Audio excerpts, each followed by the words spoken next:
ouvir a voz do Salvador.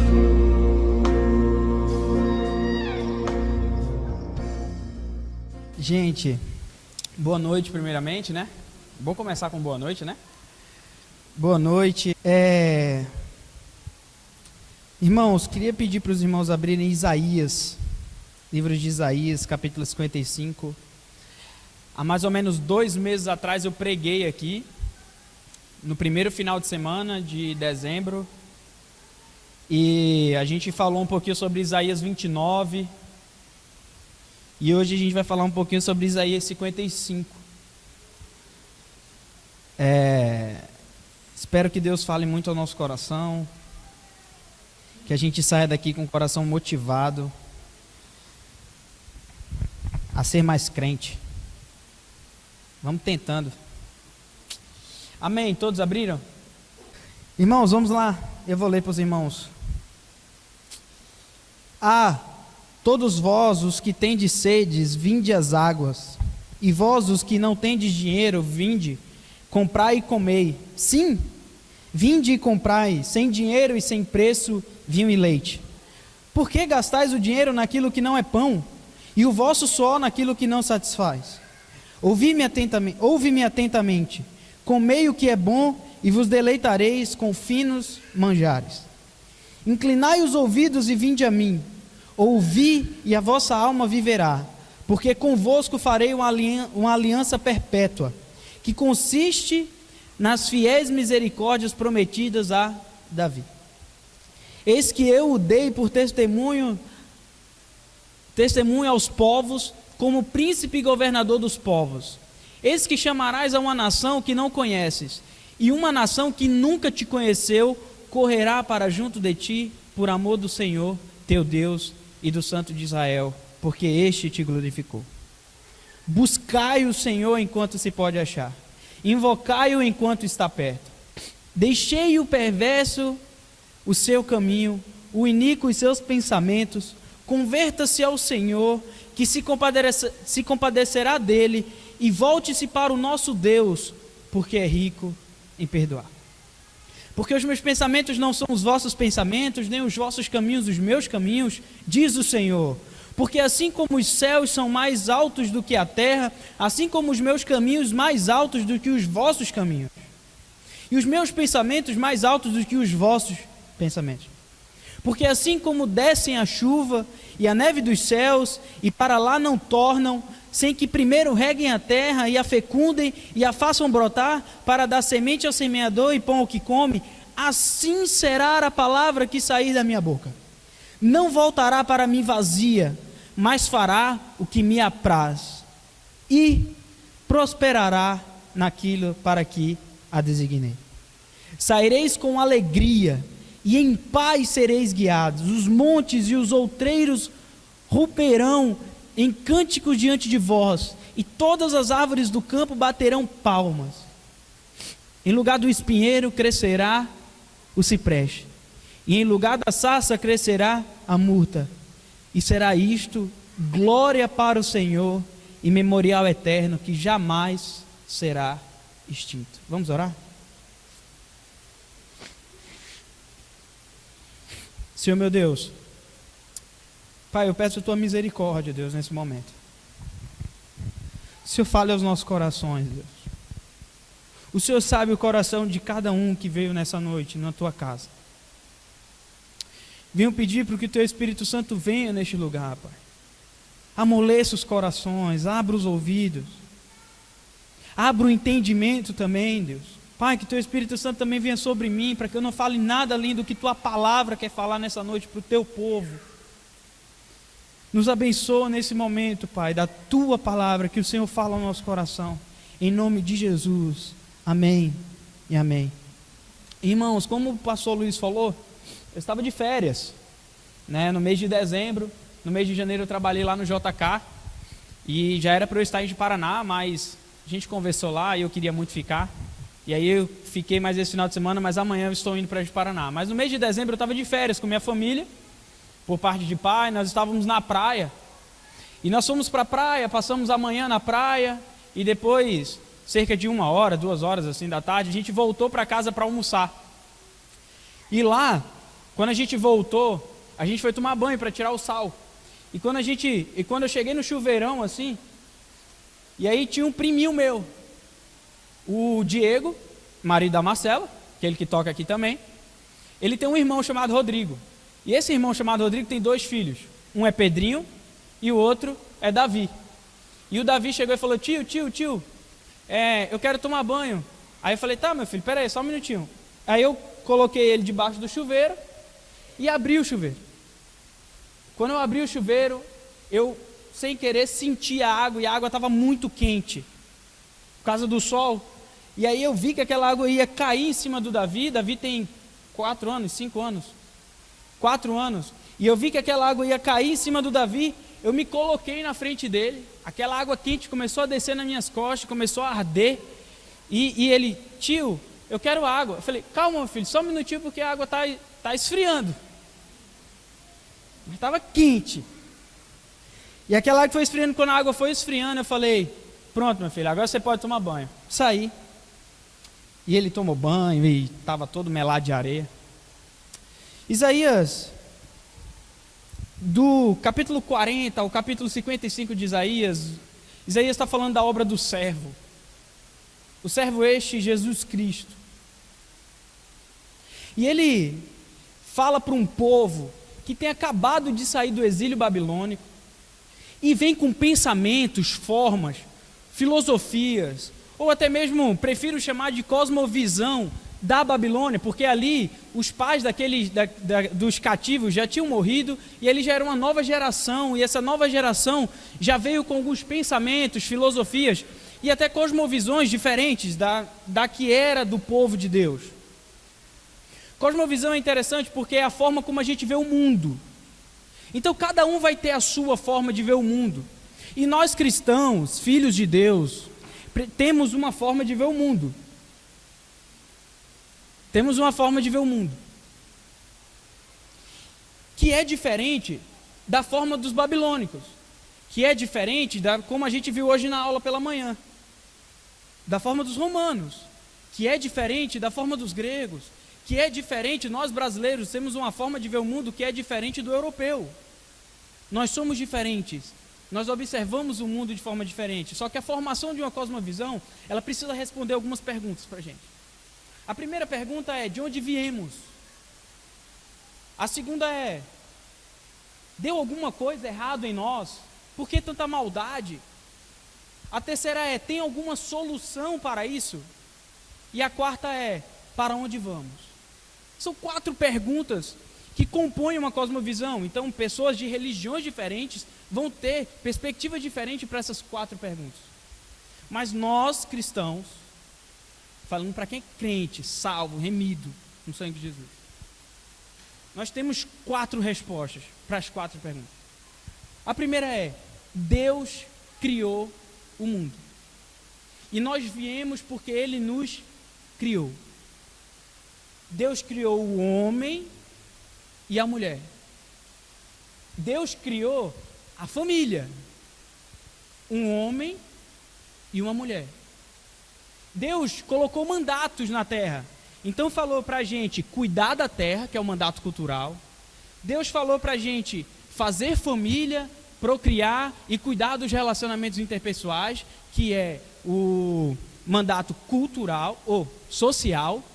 E por último, Deus mandou que a gente se relacionasse com Ele, mandato espiritual.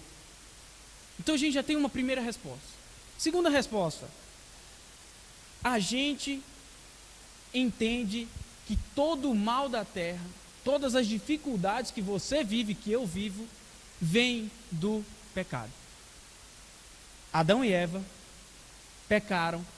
E porque pecaram, o mal entrou no mundo, porque antes tudo era bom e perfeito. E aí veio todo o mal. Segunda resposta. Terceira resposta: tem uma solução para isso? A gente diz que tem. Jesus Cristo de Nazaré. E para onde vamos? nós acreditamos que aqui é um tempo passageiro, que depois daqui nós vamos para o céu, e lá a gente vai ter uma vida eterna. A Paola, cadê a Paola? A Paola está com a madrinha ali, né? A Paola ali, ó. A Paola está ali, a Paola tem 4 anos.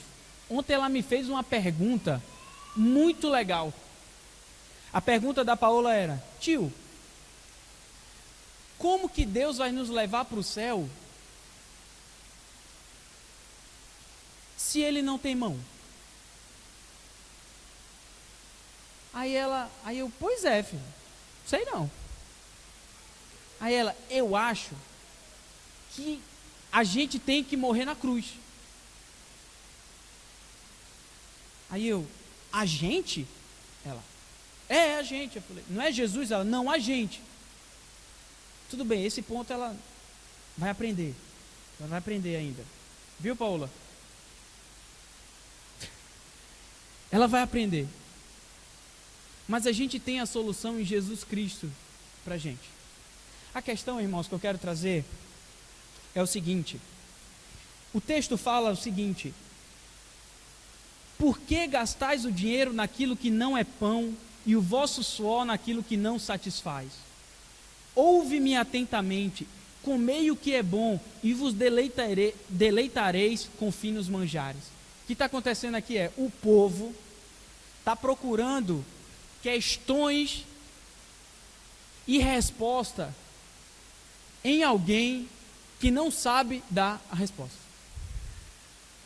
Sabe, a gente acredita que a solução do nosso Brasil está com os políticos. A gente acredita que a solução da nossa família está com os psicólogos, os pedagogos. A gente acredita que esse mal que tem dentro de a gente vai ser resolvido com bons padrões de comportamento. A gente acredita na filosofia. A gente, influenciado pelos filmes de super-herói, eu sou um deles porque eu gosto muito. A gente acredita que alguém vai vir salvar o mundo, e esse alguém que vir salvar o mundo vai vir cheio de tecnologia, tipo o meu preferido, Homem de Ferro. Ou que vai vir algum alienígena, como o Thor. Ou vai vir alguém muito rico que vai salvar o planeta, como o Batman. Imagina as pessoas que pensam assim. E a gente que acredita numa verdade, que tem resposta pronta, concreta para o nosso coração, como que a gente fica? A minha pergunta é assim: no que nós temos crido? Eu tenho crido que Deus criou o mundo, que o pecado gerou o mal na vida humana, no planeta Terra e sobre a criatura. Eu tenho crido que Jesus Cristo é o único capaz de me tirar dessa maldade, desse pecado dentro de mim.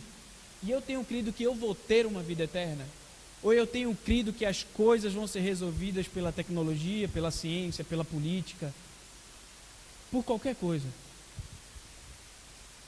Por isso que no versículo 3 ele fala bem assim: olha, vocês estão com um pensamento procurando outras coisas. Aí no versículo 3 ele fala assim: inclinai os ouvidos e vinde a mim. Ei, eu tenho uma proposta para vocês. Eu tenho um caminho para vocês. Eu tenho um desígnio para vocês. Eu criei tudo certinho, ninguém melhor que eu para poder falar o que é bom para vocês, a forma correta de viver para vocês, porque eu criei tudo isso. Mas o nosso coração tende a buscar aquilo que está fora da gente. O nosso coração tende a buscar solução na ciência, nas naturezas, nas religiões por aí afora. E Isaías está falando: meu povo, inclinai os ouvidos para mim, levem em consideração o meu projeto que eu tenho para vocês. Parece às vezes, irmãos, que a gente vive a vida de uma forma que Deus está distante de nós. Deus não participa das minhas decisões diárias, Deus não participa da minha vida, Deus não participa da criação dos meus filhos, Deus não participa do meu casamento, Deus não participa de nada na minha vida.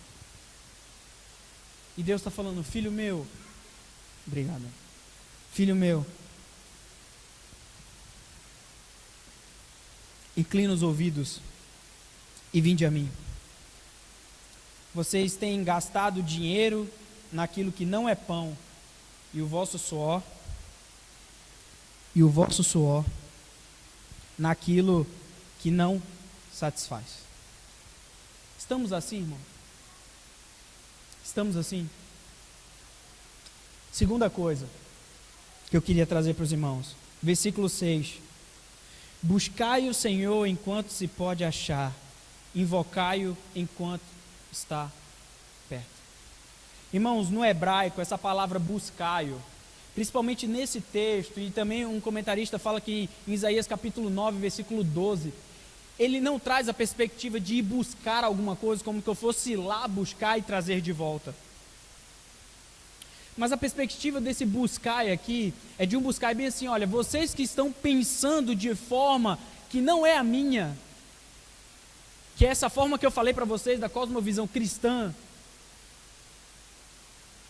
se arrependam, voltem para mim, me busquem, porque para o teu problema eu tenho solução. E façam isso logo enquanto eu estou à disposição de vocês. E aqui para mim traz um grande paradoxo para o nosso coração. Porque como é que um Deus santo, puro, sem pecado algum, torna a gente acessível a Ele através do Filho que foi morto na cruz, com o sangue derramado e o seu corpo dilacerado na cruz? E Ele está falando: olha, vem para mim, porque a salvação está em Jesus Cristo. Eu mandei Jesus Cristo para salvar vocês do próprio mal de vocês. Eu mandei Jesus Cristo para salvar vocês de vocês. O pecado está tomando conta da tua mente, do teu coração, e você está vivendo de acordo com as concupiscências da carne, os desejos do teu coração. E Deus está falando: povo, retornem para mim, me busquem de novo, invoquem meu nome, porque eu tenho a salvação. E no versículo 7 ele fala: deixe o perverso o seu caminho, o iníquo os seus pensamentos, converta-se ao Senhor. É impressionante o quanto que Deus, a gente falou isso hoje de manhã lá na sala dos jovens, Deus tem um projeto, Deus tem um plano para a gente. O plano não é para mim, para Caio, o plano não é para o Aloysio, o plano não é para o meu pai, o plano é para a humanidade. Eu não sou o bambambam da história. Ah, Deus tem um plano para mim. Não! Deus tem um plano para nós, povo dele. É tanto que eu queria pedir para vocês abrirem Gênesis capítulo 11. Gênesis capítulo 11 e capítulo 12. A gente não vai ler, obviamente, mas seria ótimo se a gente pudesse, mas a gente não vai ler porque não dá tempo. Gênesis capítulo 11 e capítulo 12. A gente vai ver uma diferença quando são os planos de Deus e quando são os planos do homem. Gênesis capítulo 11 fala sobre a Torre de Babel, e Gênesis capítulo 12 fala sobre o chamado de Abraão. Irmãos, olha lá. Gênesis capítulo 11, versículo 4, eu vou ser bem direto. Disseram: vinde, edifiquemos para nós uma cidade, e uma torre cujo tope chegue até os céus, e tornemos célebre o nosso nome, para que não sejamos espalhados por toda a terra. Irmãos, os teólogos nos dizem que Gênesis capítulo 11 é o fruto do pecado no coração do homem, o homem achando que subexiste, que existe nele mesmo, que ele consegue ter autocontrole sobre ele, que ele consegue fazer todas as coisas. Então ele vai lá e constrói uma torre para chegar aos céus, para mostrar que ele não precisa de Deus. E quando a gente fica no coração com essa questão de que a gente não precisa de Deus, acontece a mesma coisa que aconteceu em Babel. A torre cai. E aquele povo todo sofre o castigo do pecado, da ira de Deus, porque eles se levantam contra Deus. Só que preste atenção no Gênesis capítulo 12. Versículo 1. Ora, disse o Senhor. Quem disse? O Senhor a Abraão: sai da tua terra, da tua parentela e da casa de teu pai, e vai para a terra que te mostrarei. Deus faz um chamado para Abraão. E aí no versículo 2 ele fala: e de ti farei uma grande nação, e abençoarei, e te engrandecerei o nome, sê tu uma bênção. Para pensar. Gênesis capítulo 11, tudo que o homem planejou caiu por terra, porque Deus caiu, derrubou. Tudo que Deus planejou se cumpriu ou não se cumpriu em Abraão? Vamos ver? E te farei grande nação. A nação foi feita? Foi feita. Te abençoarei. Abraão foi abençoado? Muito. Muito abençoado. E te engrandecerei o nome. O nome de Abraão foi engrandecido? Foi. Quando Deus propõe,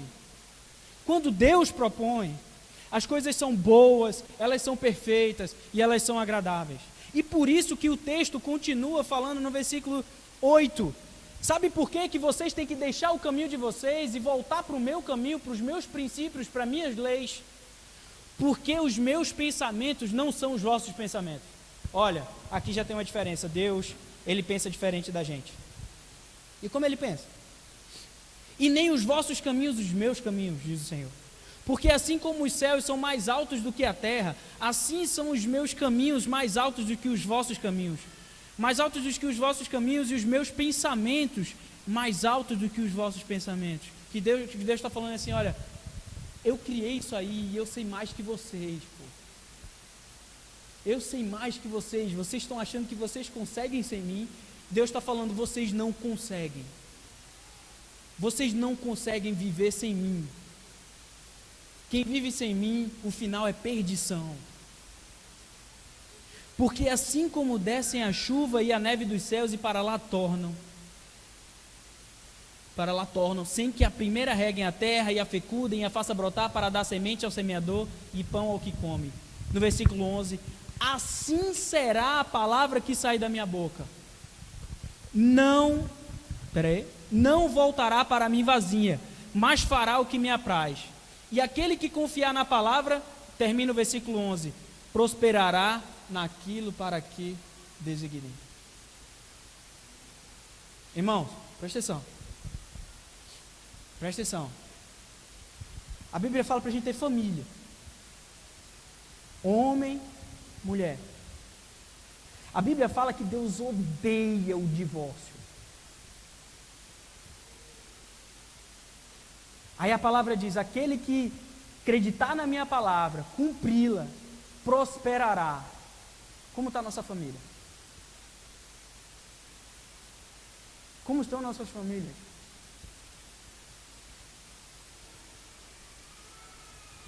A Bíblia fala que quando a gente cria o nosso filho no caminho do Senhor, quando ele for velho, ele não vai abandonar.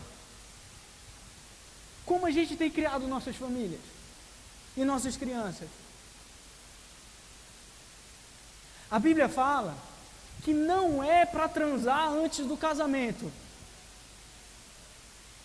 O que é que nossos jovens têm feito? Têm transado. E o que vai acontecer? Não vai prosperar. Porque Deus não coabita com o pecado.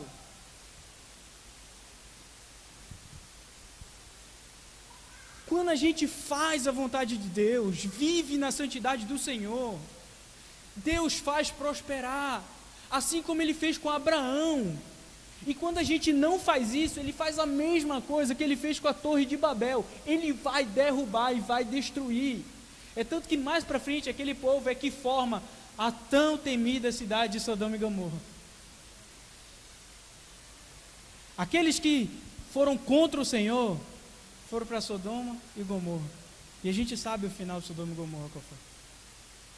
E aquele que cumpriu a vontade do Senhor, em Gênesis capítulo 12, está no céu com Jesus Cristo. Como está a nossa vida? Como está a nossa vida? Mas, irmãos,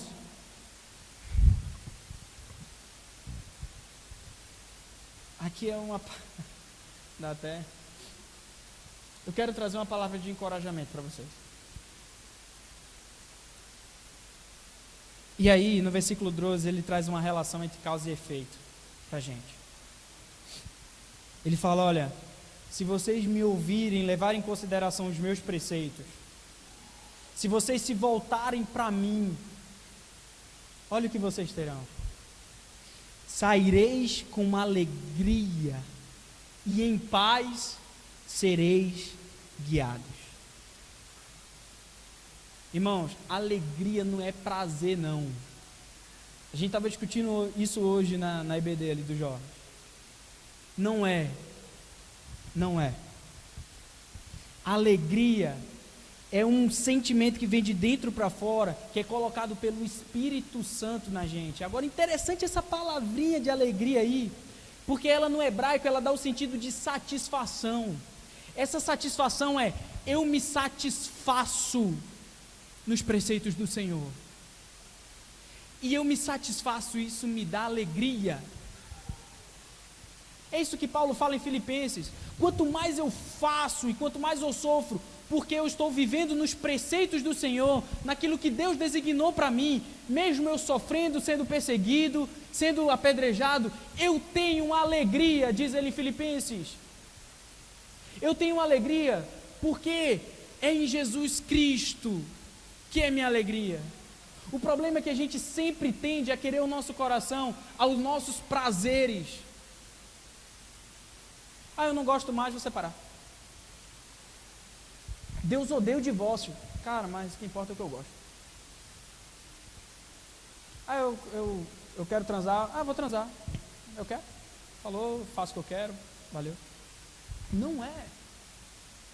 Ah, eu vou namorar alguém não crente porque eu estou muito apaixonado. Não é. E ele fala, a alegria está em justamente viver nos preceitos de Deus. E a segunda palavra é paz. E essa paz é ter um relacionamento com Deus em paz. Eu tenho livre acesso a Deus. Eu tenho intimidade com Deus porque eu estou em paz. Em Cristo Jesus, Ele me deu paz. E eu consigo não viver mais com aquele peso do pecado dentro do meu coração, mas eu vivo com uma alegria de viver em Cristo Jesus. Como a gente tem vivido, irmãos? Onde está a nossa alegria? Onde está a nossa paz? O meu priminho,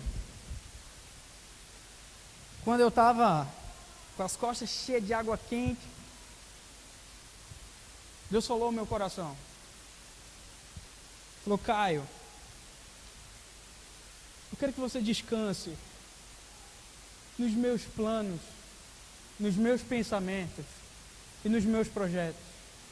Assim como o teu priminho está calmo, esperando a água morna chegar, fique calmo. Eu enviei o meu filho para aguentar a água quente nas costas, por você. Então, Caio, descansa nas leis do Senhor. Mesmo que seu coração peça para não ir, descansa nas leis do Senhor, porque isso é o melhor para vocês. Vocês vão comer os finos da terra, as coisas mais gostosas, porque em Deus, Ele está no meio de nós em Cristo Jesus, no sangue que foi derramado na cruz. Caio, descansa. Eu sei que teu coração está dizendo que tem coisa melhor para você, Mas descansa, porque os meus pensamentos são mais altos que os vossos pensamentos.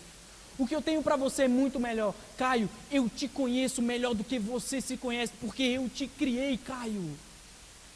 Descansa. É o nosso Deus.